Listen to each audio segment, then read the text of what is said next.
Okay, welcome back.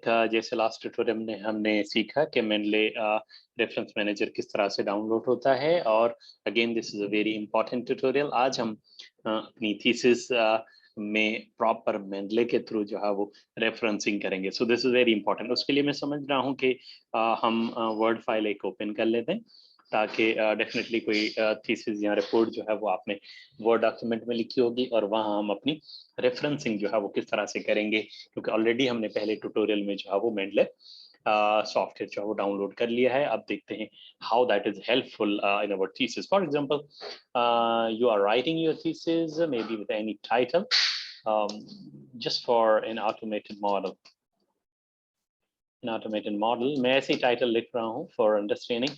और नीचे you know कि जब भी हम लिखते हैं तो हम यहाँ एक तो ये रेफरेंसिंग करते हैं, like this is the era of technology, right. और हम यू नो के कभी कभी क्या करते हैं, इंट्रोडक्शन लिटरेचर रिव्यू में जो रेफरेंसिंग करते हैं, तो ड्यूरिंग टेक्स्ट यहाँ भी हम रेफरेंसिंग इस तरह से कर रहे होते हैं, इफ यू रिमेंबर मैन्युअली। और उसके बाद हम एक जो है वो नीचे रेफरेंसेस का फोल्डर टाइप हेडिंग बनाते हैं बिल्कुल इन द एंड, एंड उसमें भी हम जो है वो references they. So that is quite difficult job, right. Manually करना बहुत मुश्किल है अगर आप 100-150 की जो है ना रेफरेंसेस यूज कर रहे हैं थीसिस में। So this would help a lot. तो अभी आज हम सीखेंगे कि ये दोनों काम ऑटोमेटिक हम मेनले के थ्रू कैसे करेंगे। So if you want to use reference over here, मैं समझ रहा हूँ कि यहाँ ये आपने जो टेक्स्ट यूज किया है, यहाँ आप रेफरेंस जो है वो देना चाहते हैं। तो देखिएगा, यहाँ पे जहां भी आपने रेफरेंस देना है वहां पे आपका कर्सर हो, और हम रेफरेंसेस में चले जाएंगे। देखें, जैसे हम रेफरेंस में जाएंगे तो देखें ये मेनले जो हमने ऑलरेडी किया हुआ है वो आपका वर्ड के साथ इंटीग्रेट हो चुका है। और मैं यहाँ पे रेफरेंस करने के लिए देखिएगा इंसर्ट साइड करूंगा, इंसर्ट साइड पे चला जाऊंगा। ठीक है, ये देखें यहाँ पे मेनले, गो टू द मेनले, या तो मेनले में जाएं, अदरवाइज आप यहाँ से even what you can do, you can search directly. For example, मैं पेपर का अगर आपको टाइटल याद है, for example deep learning based interact abstractive text summarizing, or any keyword you will just write, it will be searched from the main.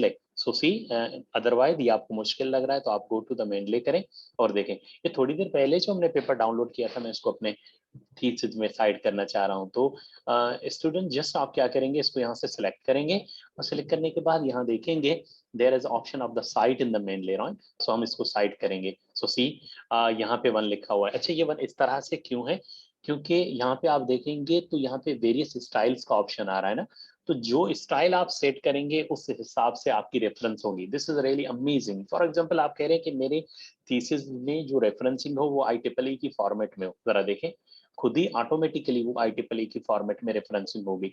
ये तो बात हमने कर ली कि आप इंट्रोडक्शन लिटरेचर रिव्यू में सारा इस तरह से मेनले के थ्रू अपने रेफरेंस पेपर साइट करते जाएंगे। That is really amazing. लेकिन यहाँ से स्टाइल्स आपको जो भी अप्लाई करना हो आप कर सकते हैं। उसके अलावा यहाँ पे मोर स्टाइल में आप जाएंगे तो आपको बहुत सारे और जो है वो गेट मोर स्टाइल में जाएंगे तो यहाँ basically you can search it out, right. For example APA format है या वेरियस, देखें आपको जो भी फॉर्मेट सुपरवाइजर ने रिकमेंड की है, और even you can apply that. So this is a very important tool for. लेकिन थोड़ी देर के लिए मैं इसको जो है, अच्छा ये जो भी आपने सर्च कर लिया फॉर एग्जांपल, तो यू जस्ट इंस्टॉल इट। जैसे आप इसको इंस्टॉल करेंगे, जो भी आपकी स्टाइलिंग होगी तो आपके मेनले के अंदर आ जाएगी, और उसको आप अपने रेफरेंस पेपर में यूज करेंगे। तो मैं इसको यहाँ से क्लोज कर रहा हूँ। अच्छा, IEEE की फॉर्मेट को हम फिलहाल रख रहे हैं। और बहुत इंटरेस्टिंग चीज मैं आपको बताऊं, अगर आपने दूसरा reference paper for example use किया है, for example it is very important to know the basics, for example basics of AI। अब ये भी कोई हमने जो है वो टेक्स्ट यूज कर लिया, और यहाँ अगर आप साइड करना चाह रहे हैं तो again what you will do, you will go into the citation, insert citation, go to the मेनले, और यहाँ मैंने जो ग्रामरली आपने ऑनलाइन कहीं से पढ़ा है, इसको अगर आप साइड करना चाहते हैं तो भी हम जो है वो साइड कर सकते हैं। देखें, मेरा सेकेंड रेफरेंस मैंने ये साइड किया। स्टूडेंट साथियों, इसका एडवांटेज देखिएगा क्या होगा। एडवांटेज बड़ा जबरदस्त होगा।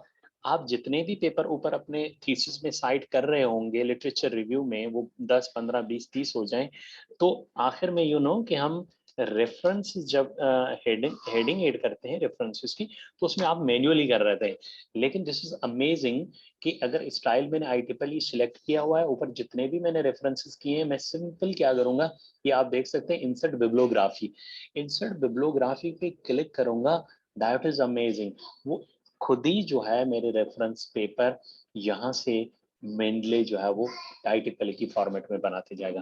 That is really amazing, the power of the tool, right. वरना कितना मुश्किल होता है कि आप एक एक जो है वो पेपर। अब बहुत इंपॉर्टेंट चीज मैं आपको बताऊं, आप जैसे ही यहाँ से स्टाइल चेंज करेंगे तो आपके रेफरेंस पेपर्स का स्टाइल खुद ही जो है वो चेंज होता जाएगा। और और बहुत ज़बरदस्त चीज़ इसमें आपको मिलेगी कि जब आप न्यू रेफरेंसेस, फॉर एग्जांपल एक बार आपने कुछ रेफरेंसेस यूज़ किए और बीच में आप कोई और रेफरेंस भी अगर यूज़ करना चाह रहे हैं, तो वो ऑटोमेटिकली जो है वो एडजस्ट होता जाएगा, right. So this this is very very important tool, right. तो मैं समझता हूँ आप इसको अब अपने थीसिस में यूज़ करेंगे, और ये बहुत ज़बरदस्त टूल है, और that would be very helpful to you. इसको फर्दर एक्सप्लोर कीजिएगा। So I hope it will be wonderful for you. So thank you so much. See you in next lecture, inshallah.